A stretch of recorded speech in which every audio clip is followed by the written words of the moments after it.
Please join me now. We have three guests for our Q&A. We have director Anthony Stacchi, director Graham Annable, and producer Travis Knight.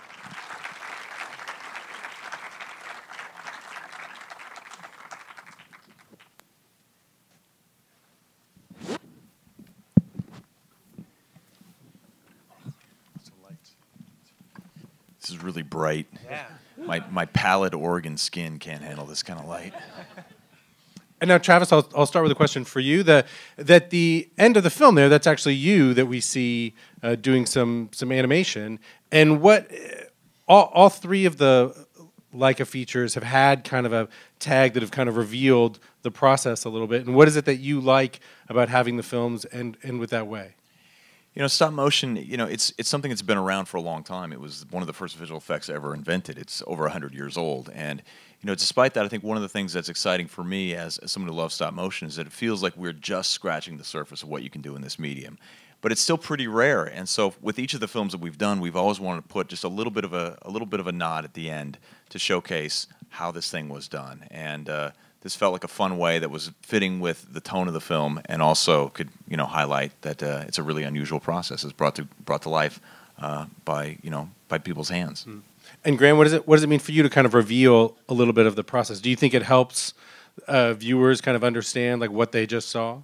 Yeah, it's a little bit unexpected now that we've done a few screenings, and I love the fact that I feel like, you know, as you should, you get lost in the story, you get lost in the movie, and you totally and completely forget about the process and the people involved that actually make it.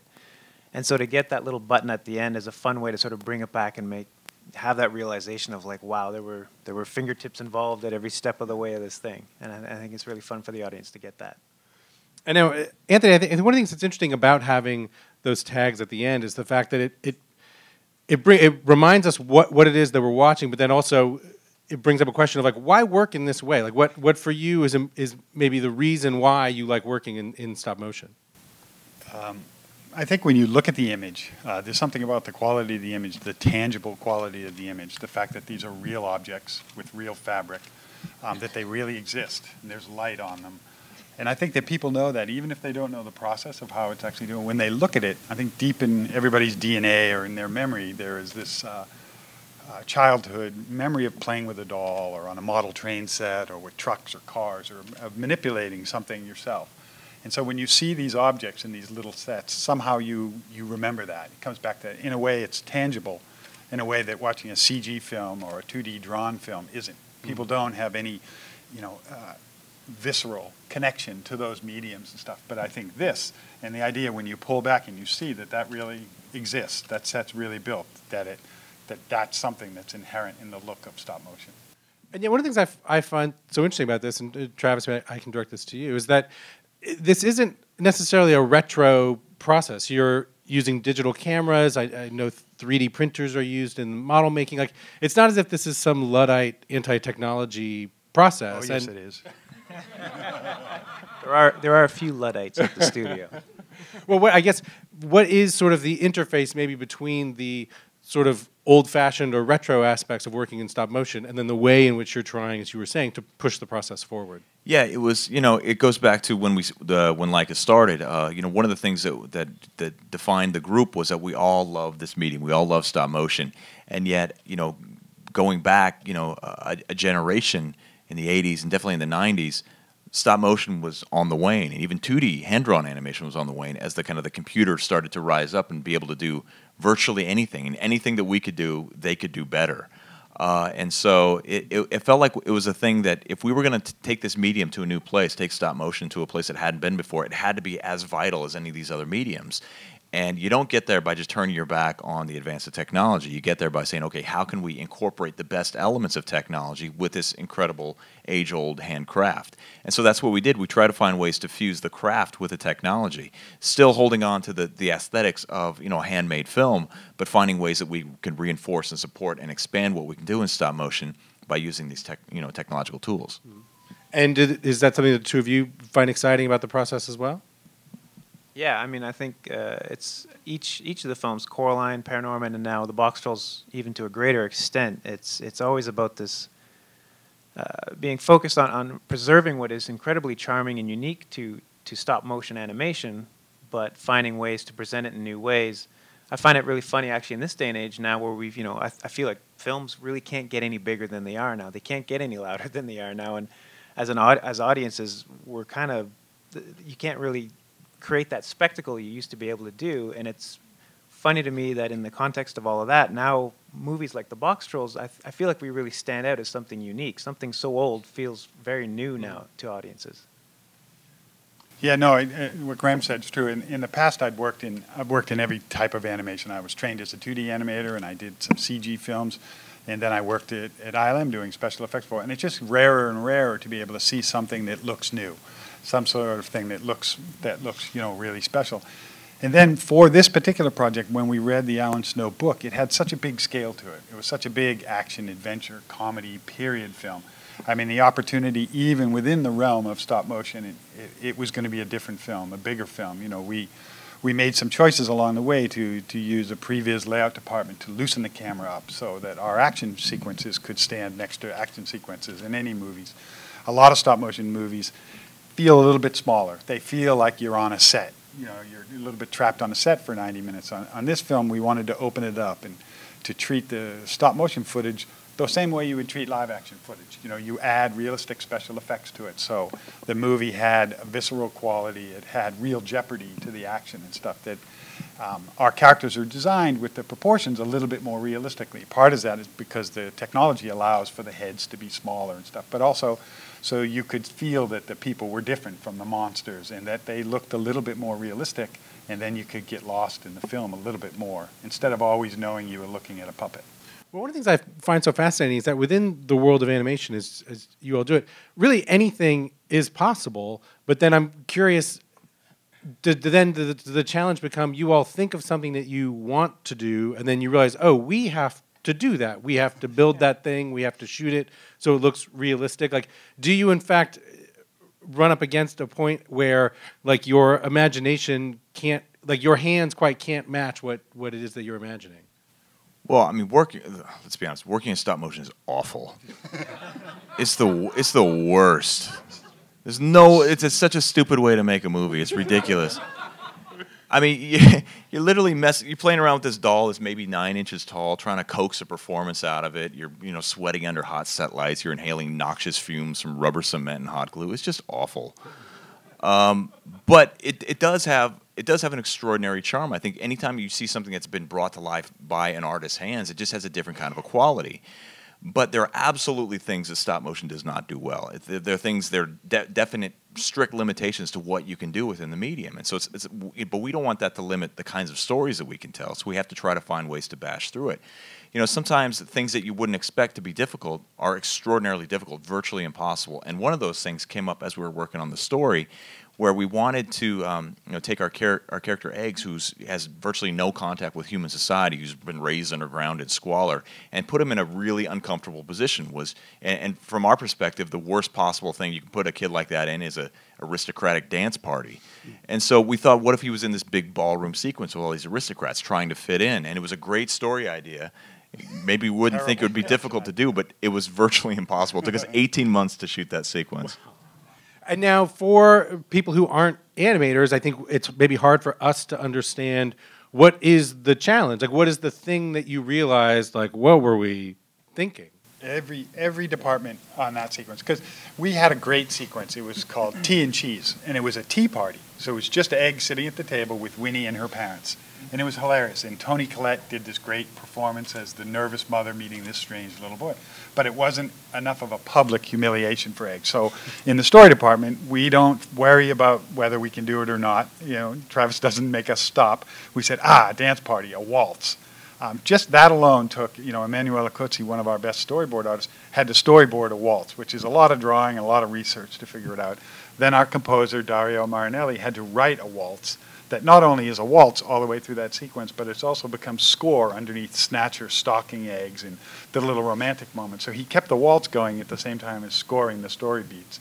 Then we had 2 choreographers from the Portland Ballet come in and reproduce the whole sequence inside our studio so we could film it. Mark Stewart, our cameraman, could film it from every angle as reference.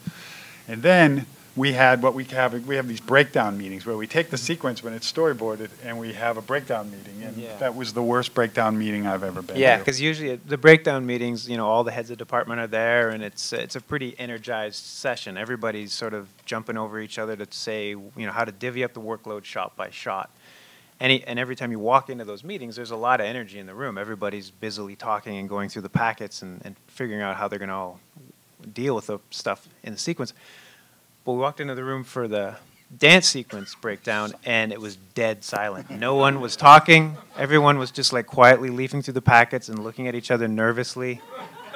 And then we knew, we're like, oh, wow, I think we finally overstepped. We didn't know enough. We didn't know enough to know what we'd done. Travis knew.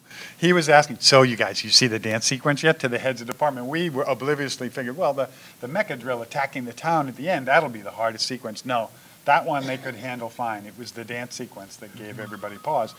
And they had to redesign puppets so that beneath the skirts there was coils, kind of like a slinky, so you could get the up and down motion on that. And then it was just the integration to the practical puppets dancing was hard enough, with the animator needing access to this dance floor in the midst of these dancers, and then integrating the background CG puppets who are dancing in between some of the real puppets. It's just a real logistical nightmare. And now I'm interested in, given that the nature of animation, in particular stop motion animation, is such a team effort. There are so many people working. I'm curious, kind of, if the two of you can maybe talk a little bit about the role of the director within the sort of the workflow, within that dynamic, specifically because it's not a director in the way that I think most audiences are used to. Like, you don't have actors to sort of stop on the set. You're not saying action and cut in kind of the typical way. So for you, like, what does sort of directing a film like this kind of mean? Well, I know for me personally, you know, I worked in the story department on Coraline and Paranorman, and so this was my first time out as a director. And you know, I thought, being upstairs in the story department, I figured I knew what was going on out in those stages, and I knew what was involved, but I really didn't. So it was a huge learning curve for me. I felt like a guy that had gotten really good at, you know, making paper airplanes, and then suddenly found myself at the controls of a 747. I mean, there were so many more decisions to make and so many more things to do. But it's strange as far as, like, you know, the actual directing, like, say, the acting with animation and stop motion especially. That whole performance sort of gets encapsulated and broken down into segments instead of having, you know, you on the set with the actor and going through it and cut action. You know, you do the voice session, you direct the voice work, then you've got to sit and you've got to direct the animator on the actual acting performance using the voice. So it all sort of gets segregated out. So you do all the same things, but they're separated by months in between and stuff. And then, you know, the thing for me, having worked in a few different, for me, stop motion animation kind of combines all the worst attributes of animation production and live action production without any of the benefits of either one. It's somehow Travis and his company have figured out a way to suck all the good stuff out of film production and combine. Because in traditional animation production, you animators don't want to be out in front of the camera. The reason they're animators is because they want to sit at a desk and draw or sit behind a computer screen and hone their sequences over a week. And you can take a pass at a sequence and then add a few frames or remove a few frames. And then over a week or two or a couple of weeks, you can work on that performance. In live action, you shoot as many takes as you want until the actor gets the performance that you want. But in stop motion, you don't get that long time to work on the sequence as you do in traditional animation, and you can't do as many takes as you want.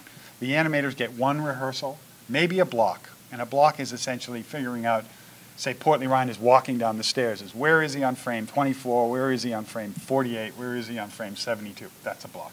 Then you do a rehearsal, which is breaking that down a little bit further where you're figuring out the performance, and that may take 3 days, but you get one of those.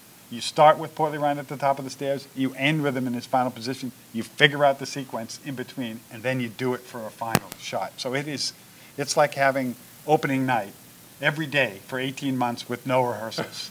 And I think it's incredibly difficult for the animators because they're doing this. It's a performance. It's a performance in slow motion, sort of, but it's in front of a live action crew under a really tight schedule, and they get one shot at it. So all that nuance of performances had to come up with. Now, we get the voice performance from the actors before, and we work on the facial animation before, but still, it's one performance to do it. And I mean, Travis can speak more to it. It's nerve-wracking. Well, Travis, I want to be sure to ask you that across the 3 features now that Leica has made, with Coraline, Paranorman, and now the Boxtrolls, it's interesting that the stories are very distinctive. They each have their own film in their own way, but there is something of a house style, or maybe it's even more of a feel that's happening in those movies. And how do you sort of describe it? Like, I guess, what is there sort of a Leica touch, or like how do you see maybe what unites those films? Yeah, I think, from my perspective, it's less a house style than it is an approach or a philosophy. I think, with each of our films, we wanted to explore different ideas and different themes. There are recurring motifs. There are, aesthetically, visually, stylistically, the design is completely distinct on each film. But our approach to filmmaking is the same regardless. We really do, the things that we loved growing up, the Amblin films, the classic Disney films, Snow White, Pinocchio, what they shared in common was that they all had a really artful balance of darkness and light, of intensity and warmth, of humor and heart, all those different things blending together so you have a really dynamic story. That's the kind of approach that we bring to our storytelling. We want to respect the intelligence of the audience. We don't want to speak down to them. We don't want to water down the material. So that means sometimes we end up exploring some stuff that's a little bit more thematically challenging. But in the end, we think those are the kind of experiences that are the best kind of experiences for families to share together in a theater. I know, from my perspective, I'm the father of 3 children. When I've come home from a film with the kids in the back, and we're talking about what we just saw, and they're really engaged and animated, we can get to discuss some of the the elements and the issues and the themes involved. That's a great experience for me as a father. Those are the kind of experiences that we want families to have when they see our films. We don't want to make little pop culture confections. We want to make films that actually mean something. And now that brings up a great point about the Boxtrolls in particular, as well as the other Leica films, is that they seem like they are films for children that are also films for adults. And what is maybe the challenge in sort of creating something that works on those 2 levels? Are you thinking of kids first? Are you thinking of adults first? Like, how do you sort of create a movie that's always working in those 2 ways? Well, we really don't think of it in terms of kids' films or adults' films. We think of them as family films. And so that means you want to find elements that can appeal to all members of the family. They're going to be different. Something that an 8-year-old kid responds to is probably not going to be the same thing that a 30-year-old man is going to respond to. But that's why you try to have something that kind of simple at its core, but then you can layer metaphor, ideas, different things, different levels of humor and sophistication in there. So it's still stuff that can be appreciated at different age levels. Yeah, no, that's it. I mean, we make films that we want to see. At the end of the day, you want to show them to your family too, but you also you want to see these movies. You want to see these themes explored. You want to see these moments of jeopardy and stuff, and darkness and stuff. So, I mean, I think that's the main gauge too. Is having grown up seeing movies your whole life. If you make something that you're proud of, that you don't feel is being aimed down at children, or if you're not just trying to make what you think will be a successful film with lots of kids, which is the worst attitude to take, because that's just a recipe for disaster, because you'll always be wrong. If you try to make something that you're proud of and that you want to see, I think you can't go too far wrong. Mm-hmm. I know. I want to be sure to ask as well just about the casting on the film, the voice cast. I mean, I think this movie's very interesting in that they feel like very sort of full performances from the actors, even though they were just working with their voices and you were sort of handling the physicality. And I guess at what point are you imagining who you want in the roles, or maybe what kind of actor you want, and then what is the process of sort of interfacing their voice work with the physical creation?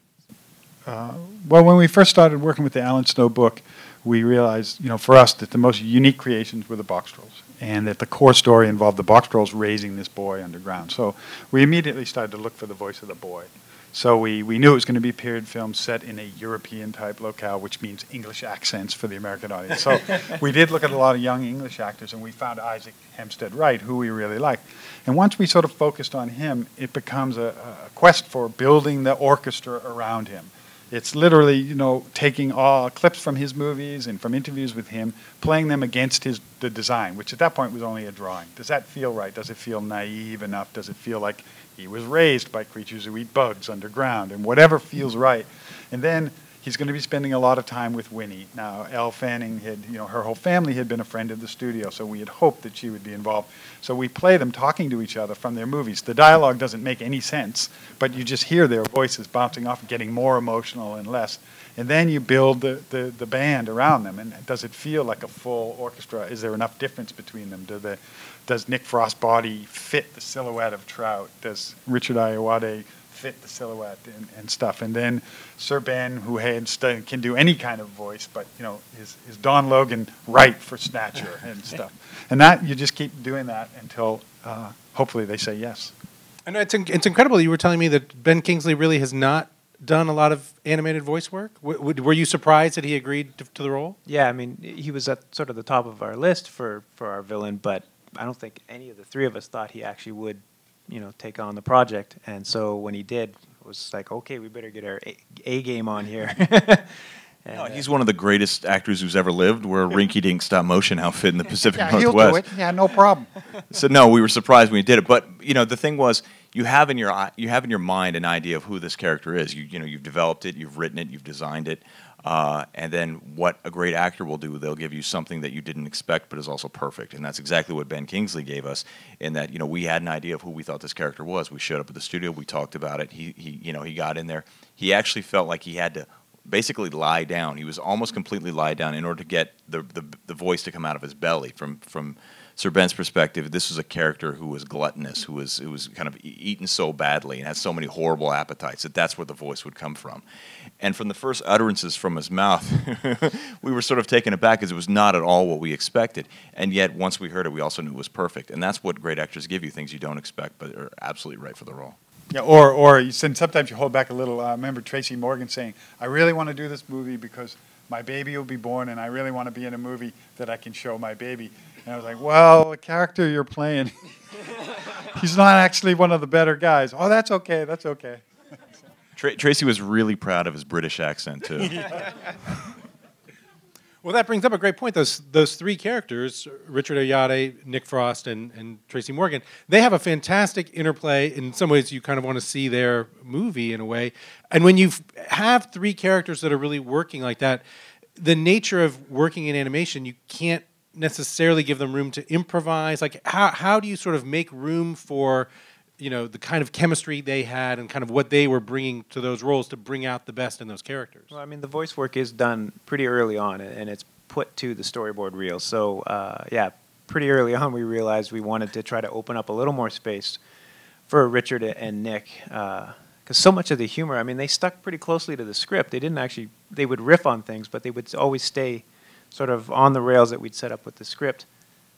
But they were incredible with the pauses, the sort of humor they would get into, just the timing of the way they'd relay the lines. And so, we ended up opening some of their sequences up just here and there. You just nudge it a little this way and a little that way just to create that space. And for Tracy Morgan, I mean... He originally was only going to have a catchphrase. We thought we were only going to get him for one or two recording sessions, so he was only going to say, very nice, all the way through the film with different emotional intonations, like when he was happy. And he did a great job of that. But also, he was fooling around in the booth during the recording session where he was, narrating his own movement, which was in the action lines of the script. And it really made everybody laugh when they heard these things. So we started adding more. Mr. Gristle got a lot more lines by the end of the movie than he started. Yeah, he started acting as his own Greek chorus, which we thought was really weird and fit this demented character. So we rolled that in. And even at the beginning of the process, because you record them over months and months, whenever you can get them and stuff. The story was still in flux. We were still working on stuff. We always knew that Trout and Pickles would not be the most intelligent henchmen in the world. And we even thought that they were a little confused, like even they had fallen for Snatcher's lies and didn't realize what. But we didn't know how naive and kind of lovable they were. Once we heard them, so we did change the story in ways. Once we heard what they were like, they influenced, their character's arc and stuff. They definitely became characters that were going to be redeemed by the end of the movie. But the fact that they played such a big role in the end really came about when we got to know the performance that those two brought about. So it does influence it. And then I also want to just be sure to ask about the kind of the visualization of the world and the way that you all sort of create that. I mean, story, as you were saying, sort of presents itself as kind of a generic Middle European location, but how did you kind of build up, the sort of slightly steampunkish aspect of the creation that they make, and then also even just you have so much fun with just the fact that there's this addition of cheese like throughout the world. Like what is the process like of just visualizing the world of the story? Whenever you read the script, what you're hoping for at the beginning is that you have, of which this book had none. There's a few things. Is that there's a very obvious core emotional story that as you go into the story of writing the script and storyboarding it, all that stuff we had to kind of pull out of Alan's book a lot. It's the Ratbridge Chronicles in the original book. Cheesebridge is a name that we applied to it. Alan wrote it about a specific area of London that we actually looked at. It's a horrible place. So we knew that wasn't going to be what we were going to set it on. When I read it, David Lean's Oliver Twist, Polanski's Oliver Twist, and there was a French graphic novelist that I love, Nicolas de Crécy, and he immediately thought of him as for the look of the world. And then Michel Breton, our concept artist, had worked on Coraline, and I'd seen a lot of his work. So we were very lucky, or I was very lucky at the beginning of the process, is that the visualizing the world came very quickly. I knew exactly the way we wanted to look, and we brought Nicola, did some experimental stuff, and then Michel came and started doing art. We pretty much nailed down the look of the world very quickly. Getting the look of the characters to fit into that world was a little bit harder, because usually in animation you do it the other way. You design your characters and then you design the world around them. But here the world landed very quickly and very easily, but the characters were more of a struggle. One of the greatest things, one of the most difficult things with animation is that you have to create an entire world and everything that lives within it. In live action, you get some of that stuff for free. Some of this stuff already exists. With animation, nothing. You have to start from scratch. Everything has to be designed and built. Every single thing, from the city down to the little flower that grows in the gutter. And so that's challenging. It's a lot to take on, but it also allows you to do really interesting things that reinforce the ideas and themes of the story. There's this part of the story that kind of about the socioeconomic strata and social climbing, and it made sense for us with that idea to have this really kind of stretched out vertical city, because that was a way that we could reinforce the idea of the and themes of the story. There's also this notion that Snatcher spreads propaganda, and this entire town has been corrupted by lies and distortion. And so we thought, what if we reinforce that idea in the production design? So the buildings are literally stretched and twisted and distorted and sagging on top of each other as if they can't even support their own weight. That's a way visually you can enhance the ideas and the themes of the story without having to be so blunt about it in the dialogue. Mm-hmm. And it's one of the great things about animation, but it's also incredibly challenging because everything has to be designed. And I want to be sure to ask, the song that's sung kind of in the middle of the movie is written by Monty Python's Eric Idle, and how did that come to be? How did you get in touch with him? And then also, I don't know what process that happened, was sort of Monty Python-esque in any way, like a watchword for the production? Yeah, I mean, it was something that we'd always used to describe the project, that we wanted this Monty Python-esque feeling to the whole film. And that was yet another moment of, we'd gotten Sir Ben as our villain, so we thought, why not? Why not ask Eric Idle? You can't hurt.